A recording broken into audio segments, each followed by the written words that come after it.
Today ay pupuntahan natin ang mainit at kumukulong tubig dito sa Manito, Albay.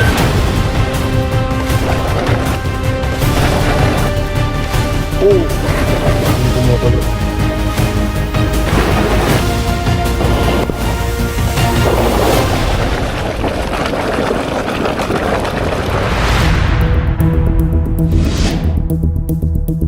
Sa aming patuloy na pagsasaliksik ng mga kakaibang lugar sa Pilipinas ay natuklasan namin ang 3 lugar sa Manito, Albay kung saan sobrang init at kumukulo ang mga tubig sa dagat, sa lawa at sa sapa.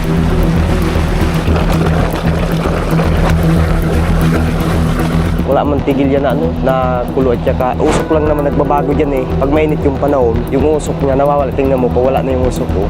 Medyo na yung nagbabago na. Yung init niyan, talaga yan, mainit.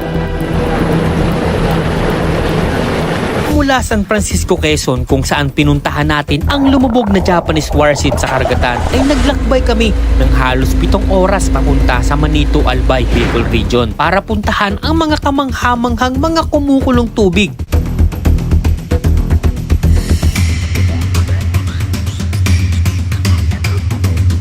So mga apo nyo, after ng 7 oras na biyahe mula San Francisco, Quezon, ay narating din natin itong lugar ng Manito kung saan nandito ang tinatawag nilang Inang Maharang na kumukulong tubig talaga. Samahan nyo kami, puntahan natin at ipapakita namin sa inyo kung talaga bang kumukulo itong lugar na ito. Tara, puntahan natin.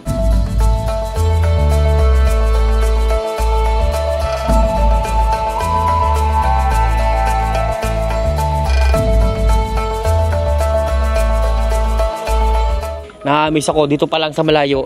Kitang-kita na agad natin yung pag-usok. Sobrang kapal ng usok. Matindi.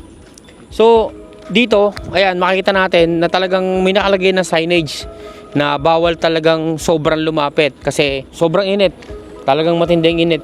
At lalo na daw ngayon kasi umuulan, kaya yung pag-usok ay lalong mas matindi. Usually, kuya, itong pagkulo nitong area na to, tuwing anong oras lagi kumukulo yan ng ganyan? I mean, yung malakas. Ay, ganyan na yan. Tuloy-tuloy talaga. Stable na yan. Yung usok niya, Oo. pero yung usok mas lumalakas. Yung usok lang yung lumalakas pag gaya nito umulan. At saka pag umagang-umaga. Oo. Mga alas 5, alas 6, ganyan. Malakas yan. Matindi talaga, no? Abot sa taas yung usok dyan eh. Grabe. Parang nababalot ng yung mga kahoy di yan makita. First time ko makakita ng ganito ng malapitan na talagang matindi yung pagkulo. OMG. So ito mga kapo nyo, makikita nyo rito na talagang sobrang kapal ng usok. Ayan, makikita nyo ang bawat paligid niya ay kumukulo. Ayan. So meron ditong isang parte na talagang halos parang nasa planta yung kulo ng tubig niya talaga. Matindi talaga. Tara, lapitan pa natin ng medyo malapit. Ayan, kita nyo. So dito mararamdaman natin yung mararamdaman mo talaga yung init nung hangin na galing sa kanya talaga. Ayan, makikita nyo na halos umiitim na yung paligid niya. Yung amoy nito, maamoy nyo talaga na parang amoy asopre yung usok. So hindi natin alam kung okay ba to sa kalusugan o ano, pero talagang mararamdaman nyo yung init dito sa paligid na to. At dito sa mapapansin nyo, dahil dun sa sobrang init, galing dun sa ilalim ng lupa ay bumibitak na yung mga simento. Ayan, so medyo delikado dito, kaya kailangan natin ng safety rin. Ayan, mapapansin nyo, walang ibang, talagang ang daming butas. Sa tansya makamayan, baka kung ilang butas ang laman talaga nito. Marami talaga. Dito kasi dyan, meron pa dyan isa. Oo. Kasi mga gilid ng ilog, meron dyan mga maliliit. Meron pa rin talaga. So ang sabi nila, ito ay parang ng bulkan. Oo, parang crater. Crater ng bulkan. Grabe, no? Hindi. Pero nakakapagtaka, kahit na mainit, meron pa rin nabubuhay ng mga damo-damo, no? Yan damong yan. Sa mainit din nata yan eh. Ah, okay. Hindi mo namamatay yan. Kaya nga, nakakapagtaka, oh. Lapit-lapit. Wow. Sobrang lakas. Alam niyo, nakakagulat na merong ganitong kalakas, oh. Ayan, oh. Talagang hindi kukulo yung tubig kung hindi kataas yung pressure sa ilalim ng lupa. Pero dito makikita natin talaga na halos tumatalsik talaga yung tubig pataas at ang usok matindi. Ayan, oh. Halos natatakpan na yung buong kabundukan dito na wala ka na talaga makita. Sobrang lakas ng steam. So mga po nyo, pansin nyo, habang tumatagal, lalong lumalakas yung usok niya na halos hindi na kami makita dito. At dito sa kabilang side, at doon sa kabila, mapapansin nyo yung tubig niya, eh kulay brown na talagang halos kulay lupa. Hindi natin alam kung bakit, kung gano'n ang kulay. Pero halos wala talaga kayong makikita sa paligid nito ngayon kung hindi puro usok na para tayo nasa loob ng isang sauna bath na talagang yung singaw na galing sa ilalim ng lupa ay napakainit. So amazing talaga. So isa lang ibig sabihin nito, merong mainit na pressure na nagmumula galing sa ilalim ng lupa na dito sumisingaw. Hindi natin alam kung galing ba siya sa bulkan o ito ba ay isang bunganga ng isang nananahimik na bulkan. Pagkatapos naming makita ang kumukulong tubig dito sa Inang Maharang, Manito Albay, ay dumiretso kami sa tinatawag nilang Nag-Asuli, kung saan dito ay napakainit at umuusok ang tubig sa loob ng lake. So andito na tayo mga kaponyo at narating na natin yung daanan papunta dun sa lake. Pagdating nyo dito ay makikita nyo agad yung warning sign na talagang warning extremely hot water. So bawal maligo. At dito makikita natin yung buong structure ng buong lake. Ayan, sa tarpaulin na to. At dito sa kabilang side, ito yung pinakadaanan papunta, pababa doon sa may lake para mas makita natin ng ayos kung ano ba yung tsura ng lake. Tara, babayin natin. So talagang umuusok talaga siya, no? Hindi po hawakan yung tubig. Tolerable naman po init niya. 64 po, 64 degrees. 64 degrees ang ano ng tubig. Yung iba nga po, nagmababa dyan po unti-unti lang. Kasi therapeutic water po siya. Okay, so talagang Sabi, ano mataas din. ang sulfur niya. Opo. Para kayo nagpaputs pa pagkatapos. Masarap sa pagkaramdam. Pero yung ano, hindi naman masama sa katawan, sa balat. Ay, hindi po. Okay naman siya. Basta ano naman po, tolerable po ang init niya. Basta konti-konti lang po. Yung kaya nyo, angat nyo naman. Kaya Okay. nyo, angat nyo naman po. Hindi nyo mapibababad ng... Pero yung talagang yung usok nito, mas ano to? Mas foggy po siya pag mausok po siya, lalo pag maambon po o kaya malilim. Gawa nung lamig sa ibabaw, Opo. tapos yung init na nilalabas Lalo. niya. No? Pero po ngayon, mausok siya. Pero mas mausok pa yan. Pero yung init, saan nanggagaling yung init Sa na yan? ilalim po, may bukal po yan sa ilalim ng pinanggagalingan niya. Kaya po ang init niya po, hindi po bumababa yan. Bas mabuti pa po tumaas, hindi bumababa yan. Okay. Pero ito, mga ponyo, kung titingnan nyo mabuti, kumpara doon sa Inang Maharang, mas mainit talaga doon kasi talagang bumubulwak yung tubig doon. At talagang yung pressure hindi talaga mapigilan sa pag-angat. Pero dito naman makikita nyo, ayan, makikita nyo yung usok dito. Ayan, makikita nyo. Talagang yung ibabaw nung lake, kahit na mainit, makikita nyo talaga na talagang umuusok talaga siya. So sabi ni Kuya, pwede daw hawakan. So subukan natin, tara. I-ano natin yung tubig natin para maramdaman natin kung ano nga ba kainit. Wow. Oh. Mainit din. Hindi rin nga pwedeng ibabad talaga. Unti-unti lang siya. Wow. Kasi pag nagbabad ka dyan, sir, ma-adapt mo naman yan eh. Unti-unti. Mamaya-maya, makakababad-bad ka. Nasasanay na siya. So ito, pansinin nyo dito. Tingnan nyo dito. Unti-unti, ayan, makikita nyo sa tubig, merong talagang bumubula rin siya sa ano, mula sa ilalim, may lumalabas din talagang bula. Ang init, mainit din. OMG. Mainit, hindi rin pwedeng tumagal talaga. Pero sir, yung ano, so kung ganyan kainit siya, possible na makaluto ka rin ng itlog talaga dyan, ano? Opo, kaya lang, ang itlog po dito, maximum of 15 minutes. 15 minutes. Opo, luto po siya. Okay, so yun, doon pa lang malalaman na natin yung pagkakaiba ng dalawa kasi doon sa Inang Maharang, ang sabi nung kausap natin doon, 1 minute, kaya lutuin yung itlog. So dito, 15 minutes, pero mainit. Opo, kasi ang kulo ng itlog, di ba nagpakulo ka, 100 po yan pag tumukulo. Ito kasi 64 lang po siya, kaya Okay. kailangan matagal-tagal. Alright. Grabe, mainit talaga, pero masarap sa pakiramdam. Sarap talaga po. Masarap. So dito, mapapansin nyo dito, bukod doon sa lake, mayroong mga maliliit na butas na, ay malambot pala to, no? Ayan, oh, kita nyo, ano din siya, talagang bumubugulwak din yung pressure sa ilalim. Ayan sir, kung nakikita yung nagbabubbles na yan. Yan, Ayan, oo, yun. oo, tama, bumubula nga, no? Wow, grabe yung init. Sakto lang, pero hindi ka talaga Opo, pwedeng, nakikita niyo. hindi ka pwedeng magbabad. So dito, ayan, makikita nyo. Pero nakakapagtaka dito, kuya, itong mga kulay pulang ito, saan to galing? Ba't nagiging kulay pula siya? Kasi po, luto na po siya na mainit. Ah, Yung iba okay. nga po, kumukuha dyan para gawin mud pack daw. Ah, Kasi babad po siya sa sulfur. okay. So yan, makikita nyo mabuti yan, oh. Unti-unti, mayroon talagang lumalabas na pressure. Pero itong mga batong to, pwede naman siya tungtungan. Opo, ano po yan sir? Tumigas na putik na po yan. Matagal na panahon na po. Kaya po, safe po siyang apakan. Okay, yun. Tara, lapit tayo. Try natin tungtungan tong mga bato at makalapit tayo. Okay. So hindi rin talaga pwedeng tumagal kasi pag tumagal kayo, nalaglag kayo rito, sobrang init din. Hindi rin biro yung init niya. Pero ang ganda ng structure. Pwede siyang gawing talagang hot spring na pwedeng liguan talaga ng tao. Maganda yung tsura. Yan, oh. Pero ito, hanggang saan to, kuya? Ito po, galing dito, ang ang tapon ng tubig niyo, papunta po rin sa dagat. Dagat na. Opo, papunta po rin sa dagat. Ngayon po, doon po parang may babagsakan na pier po siya, parang kinulong. Doon po mababagsak yung init niyan. Kasi may balak po sila na gawing hot spring doon po sa baba, yung dagat tsaka yung magsasalubong po yung init. Okay, para yung tubig Balak pa lang doon, po. mainit talaga. So yun, so sana magkatotoo, sana mangyari para yung mga pupunta dito sa Manito, Albay, meron silang mapupuntahan na hot spring. Napakaganda, napakainit sa tubig.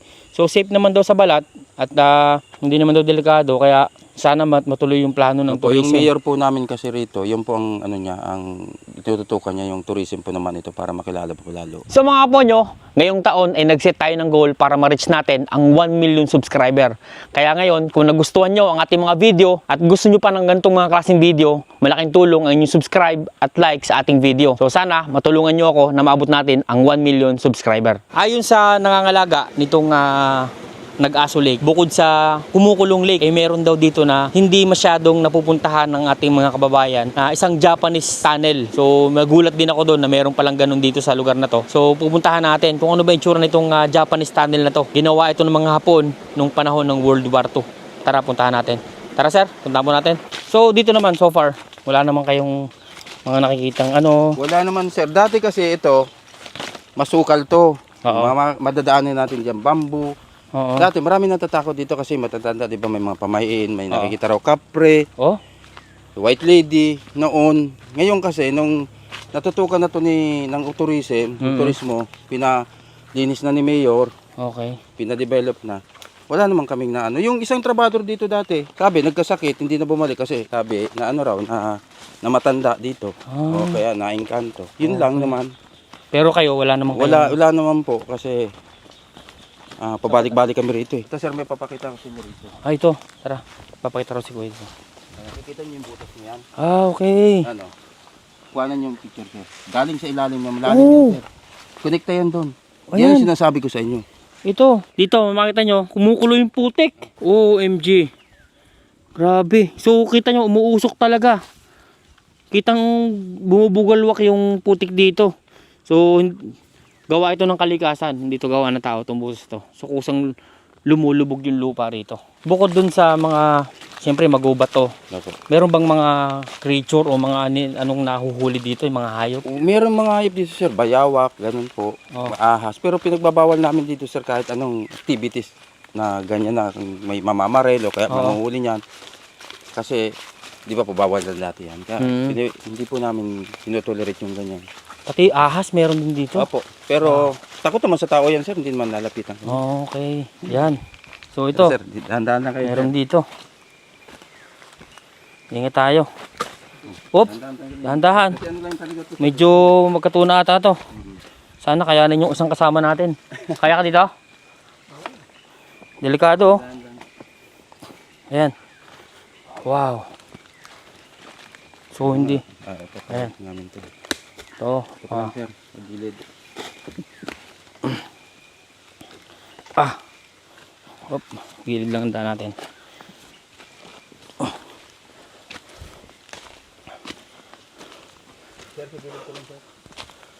Wow.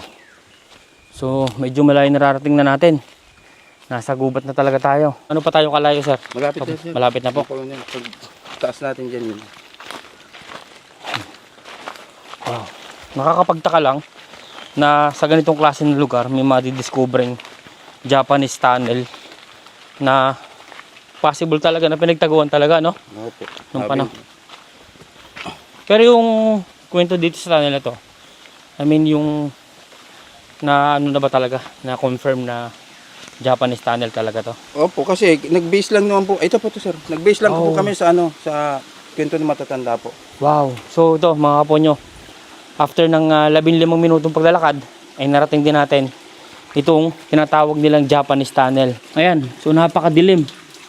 Wala tayong makita. OMG. So ito, kung titingnan nyo mabuti, ang init ng hulab ng ano, ng loob, no? Oo. Talagang imposibleng mapasok itong tunnel na to kasi ngayon pa lang, ramdam nyo na wala talagang hangin sa loob. Napakainit. At siguro nga dahil yung tubig na nagagaling dito ay mainit na mainit talaga. OMG. So wala tayong makita dito. Napakadilim. So tingin ko hindi na siya safe na pasukin kasi parang halos babagsak na yung pinakaibabaw nitong tunnel. So kung mapapansin nyo dito, mainit pa rin yung tubig. Kaya yung hulab pa rin talaga. Napakainit pa rin talaga ng mararamdaman nyo dito. So sana lang mapasok talaga to, papag-aralan ng mabuti. At mali natin, meron silang makitang historical na mga gamit pa ng mga Hapon na posibleng tumira dito sa loob ng tunnel. Nakakamangha lang talaga. Sa tabi ng lake ay merong ganitong klaseng tunnel. So, sir, anong plano ng gobyerno dito sa tunnel na to ngayon? Ngayon sir, wala pa naman po silang pinaplano niyan kung anong gagawin niyan. Kasi gusto po lang po nila, ma-preserve muna yan. Oo. Kasi pag ginalaw mo yan, hindi na po siya original. Wala na po siyang wala pa naman pong binabalak niyan dito. Basta po, na-open lang po to, maayos lang po to. Tapos pwede lang magpa-picture muna dyan sa bungad kasi mas delikado nga po sa loob. Pero never pa nilang napasok yung loob ng tunnel. Wala na pa yan. po kasi nakita niyo naman po kung gaano kainit sa loob. Wala siyang Mainit. oxygen. Kasi ang entrance lang po ng oxygen niya is dito sa entrance. Oo. Sa exit po, natabunan na yan eh. Oh, Kaya po wala na pong pumapasok ng oxygen doon. Kaya mainit na po siya rito. okay. Nagpapasalamat po ako sa buting mayor namin, si Mayor Rebecca Chen. Dahil kung hindi po sa inyo, hindi masyadong nabigyan ng pansin tong tourist spot natin dito. Maraming salamat po. Invite ko po kayo, sana makapunta po kayo rito. Sumunod lang po tayo doon sa mga guide, kung ano po sinasabi, para po iwas, disgrasya tayo. So mga kaponyo, natapos na natin na ikutin itong nag-asulik. Ang susunod naman natin pupuntahan ay ang Boiling Sea, kung saan dito kumukulo naman siya sa gitna ng karagatan.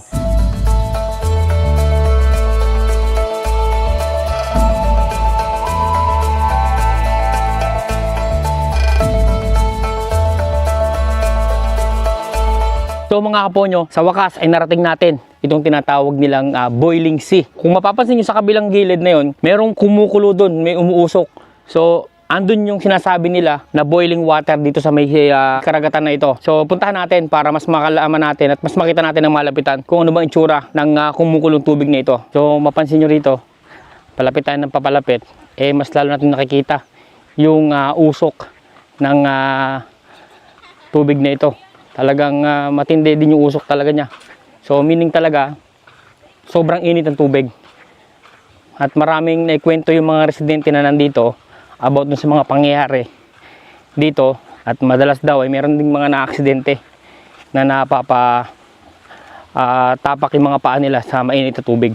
So dito mga ponyo, napansin lang namin sa dinaanan namin, merong parang halos talagang itim na mga buhangin. So hindi natin alam, ayan, pansin nyo, may kumikislap-kislap pa yung mga buhangin yan. At talagang sobrang pino. So hindi ko alam kung bakit ganito yung kulay niya, which is sa kabilang side ng dagat, kulay brown naman. Na talagang hindi naman siya putik, kumbaga lupa sa tabing dagat. Sabi nila, bago natin marating yung pinakamalapit na area, saan natin makikita yung kumukulong tubig, kailangan natin tumawid ng isang maliit na ilog. Mababa lang naman daw. So tara, para makita na natin kung ano ba itsura nito.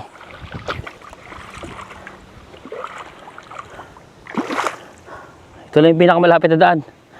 Tara.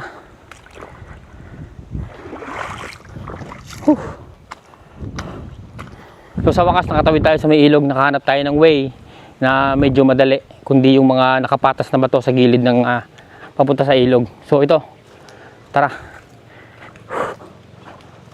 So dito pa lang, nararamdaman na natin yung init nitong kumukulo na to. So ngayon, walang masyadong tao rito. At ingat tayo dahil lang kabilin-bilin ng mga residente dito na wag masyado tayong lalapit kasi talagang dumadating sa pagkakataon na itong kumukulong to ay pumuputok talaga siya ng napakataas. OMG. So yan, medyo putik na yung dadaanan natin. Pero try natin kung hanggang saan ang kaya nating lumapit. lalapit tayo para mas makita natin ang malapitan. OMG. Wow. Wow.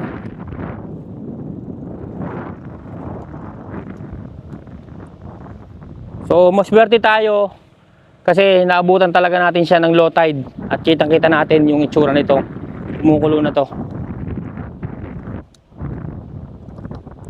Wow. Napakadelikado talaga. Kumukulo talaga siya, oh. Ayan mga kaponyo, kita nyo. OMG. Grabe. Tingnan nyo mabuti, oh. Talagang tuloy-tuloy yung pagbulak ng tubig. At dun sa dulong yon, kung mapapansin nyo, grabe, para siyang, alam mo yung nakasalang sa apoy na tubig na talagang tuloy ang pagkulo niya. Yung napakadelikado dito. So kung papansin nyo nito, ayan, may isang kumukulo. Dun sa kabila, meron din. Marami din.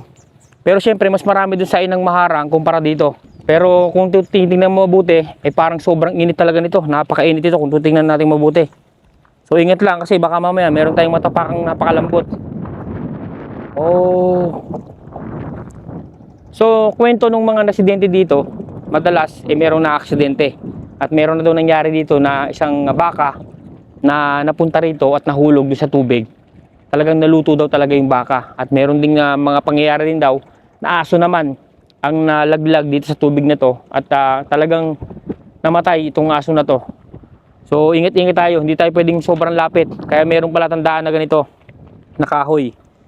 Hanggang dito lang tayo. So ito nilagay nila to para palatandaan kung hanggang saan lang tayo pwedeng umikot dito sa mainit na kumukulong tubig na ito. Nakakapagtaka lang talaga na sa gitna ng dagat merong ganitong klase ng butas na patuloy sa pagkulo ng tubig. Tingnan nyo mabuti, oh. So hindi ko na masyadong malapitan. Medyo delikado na. So kung ikutin natin, tingnan natin sa kabila. Tara. OMG. So hindi ko alam. Parang matigas naman yung parte na yun. So sa gilid, sa paligid pa rin, marami pa rin kumukulo. Oh. Ayan, so tingnan nyo. Kung mapapansin nyo rin mga kaponyo, yung paligid nung kumukulo na yan, merong parang mga buhangin na lumabas na sa ibabaw. Na puno na sa... Every time na pumuputok siya, naglalabas siya ng mga buhangin katulad nito. Grabe. So yung amoy sulfur, yung naaamoy natin dito ngayon, na nanggagaling doon sa tubig. Sobrang nakaka talaga. Sa isang banda, kailangan natin mag-ingat talaga para walang mangyaring masama sa atin. So mga kaponyo, ito, nalapitan natin. Medyo matigas naman yung tutuntungan natin. At naaamoy ko talaga yung amoy ng sulfur. So, talagang walang tigil. Grabe yung kidlat. OMG. So, yan. So, hindi na masyadong safe ngayon kasi nasa gitna tayo ng at kumikidlat doon sa parting yon. So, tara. Okay na siguro yon. Salamat sa pagsama sa amin. Subscribe, like this video. Thank you.